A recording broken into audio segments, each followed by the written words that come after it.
Hello everyone, and thanks for watching another episode of The Other 99. Last week you voted on YouTube, Twitter, and Facebook, and your voices were heard. The deck voted in was Ashling the Pilgrim, submitted by Matt Ravio, also known as Zerone on MTG Salvation. Matt is a level 1 judge from Davis, California. Ashling the Pilgrim is, to put it simply, a walking earthquake. She's a build-around-me legend that pumps herself and can wipe the board when needed. Turn 1 Ashling. These cards help accelerate Ashling on turn 1 or into tons of other cards like mana artifacts. Lotus Petal, Rite of Flame, and Simian Spirit Guide for the burst ramp, Mana Crypt, Mox Diamond, and Gemstone Caverns are for a more permanent acceleration. Mana Rocks. Because this deck is light on red spells, it can afford to run more colorless Mana Rocks for acceleration. Basalt Monolith, Mana Vault, Mind Stone, Soul Ring, and Thran Dynamo. Although, if you need red mana, Cold Steel Heart, Fire Diamond, Gilded Lotus, and Star Compass can provide that. Gauntlet of Might, Gauntlet of Power, and Cage Sun all double the mana produced by lands and help pump Ashling. Equipments. Voltron generals love to swing swords around, right? Basilisk Collar. Lifelink is good, but the important ability is Death Touch. When Ashling detonates, everything goes. Champion's Helm. Pumps and protects from removal and steely face spells. Darksteel Plate, Magebane Armor, Sword of Fire and Ice, Sword of War and Peace. These all have unique effects, but they all share the same purpose, to protect Ashling from herself. Sword of Feast and Famine. This finishes the protection cycle, not to mention untapping lands to play more spells is never bad. Tenza Godo's Maul. This is a cheap +3/+3 trample equipment, and it keeps her from dying when she detonates for 3. Removal. One of the most important parts of the deck.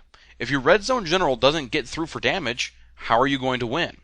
Also has answers to problem cards like Iona and Maze of Ith. Brittle Effigy, Spine of Ishsaw, Karn Liberated, Duplicant, and Steel Hellkite. Colorless removal. Some of these are one-shots, but that's all the deck really needs. On top of that, you just have to exile cards like Eternal Witness. Zealous Conscripts, Chaos Warp, Word of Seizing, Aftershock, Rack with Madness. Conditional removal isn't always reliable in Commander, but these get the job done.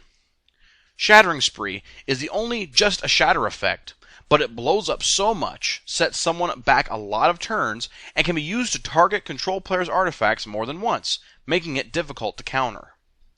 Insurrection clears the path for more general damage, and sometimes just kills people with everyone's creatures. Bonfire of the Damned. Flame Wave you can cast off of a top activation. Comet Storm. Instant speed X burn spell that's very versatile. Kills big guys, lots of little guys, or just finishes off players. All is Dust. The reset button. Usually doesn't hurt this deck as much due to all of the colorless permanents. Decree of Annihilation.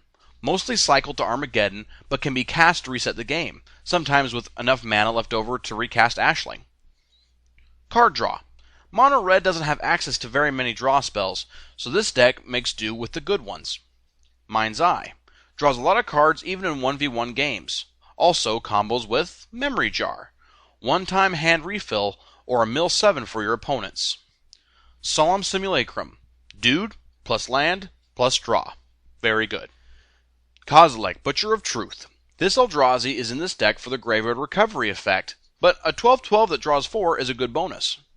Wheel of Fate, Wheel of Fortune, and Reforge the Soul. Not much to say here, these cards refill your hand after you play it out. Griefers. Haters gonna hate. There aren't too many in this deck though. Blood Moon. Non-basic land hate that's not attached to a fragile 2/2 body. Stranglehold. Unbalanced, but, well, that's the point. Utility. The cards that fill in the gaps. Crucible of Worlds, Sensei's Divining Top, and Mindslaver. These cards don't require much explanation, as they each serve the same purpose in every deck that runs them. Sculpting Steel. Copies most of the deck, especially mana artifacts and swords. Voltaic Key. Untaps your mana artifacts to make Ashling even better. Goblin Welder. Second most important combo card in the deck. Trading Post. You can trade things you have for other things that you need more. Wormcoil Engine. Beats well and works well with Trading Post and Goblin Welder. Gamble, the only true red tutor. Wild Ricochet is misdirection and fork all in one. Plus, nothing beats targeting a time stretch. Past in Flames. There aren't too many red instants and sorceries in the deck, but a red Yawgmoth's Will is still a red Yawgmoth's Will. Rings of Brighthearth. Doubling any activated ability is insane. Fetch lands, strip mine, planeswalkers, and basalt monolith. If left unchecked, this card can win you the game. Last, least interesting, and very important, the lands. Ancient Tomb, City of Traders, and Terrain Generator. All accelerants. Strip Mine, the best land hate land, and in hard times can be set up with Rings of Brighthearth and Crucible to make an opponent very sad. Buried Ruin and Petrified Field recover useful cards. Great Furnace combos with Goblin Welder. Homeward Path keeps control magic from ruining your day. Scalding Tarn shuffles your library and helps make Crucible better. Cavern of Souls. Common creature types include Shaman, Elemental, and Eldrazi. Phyrexia's Core is a handy artifact sack outlet. And 25 snow-covered mountains. The deck has some very powerful card interactions.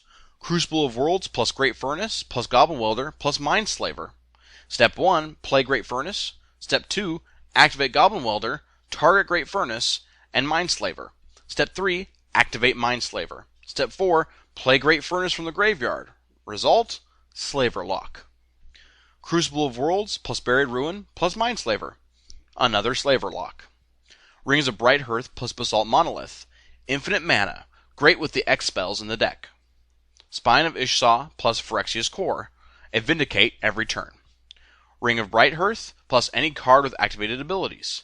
Fetch lands, Voltaic Key, Mindslaver, or even Karn. Now on to the strengths and weaknesses of the deck. Its strengths. It's a fast, aggressive, heavy-hitting deck that can win in the early game. It's resilient. There's plenty of answers to many different situations despite being a mono-red deck. It can even recover from wraths and win a long game. It has a general that can put out a lot of damage. It's underestimated because everybody thinks mono-red is terrible in Commander. Weaknesses. Mono-red has little reliable card draw power and removal. Tuck cards are a huge setback. Weak to prison decks, and the artifact Manabase makes shatter effects very good against this deck.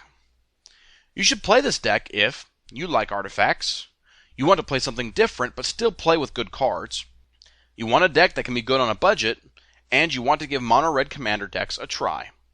Thanks for watching this episode of The Other 99. This Ashling deck shows that building mono-red in Commander can still be very powerful. Thanks again to Matt Ravio for sharing his deck with us. Voting will continue again for next week with Kali of the Vast, Experiment Kraj, or Arcanus the Omnipotent. If the deck you wanted lost last week or loses this week, don't worry. I'm going to be cycling decks back around for second chances at voting. Remember, you can vote on YouTube, Facebook, and Twitter until this upcoming Friday. This is Karsten with Topical Productions, and as always, thanks for watching.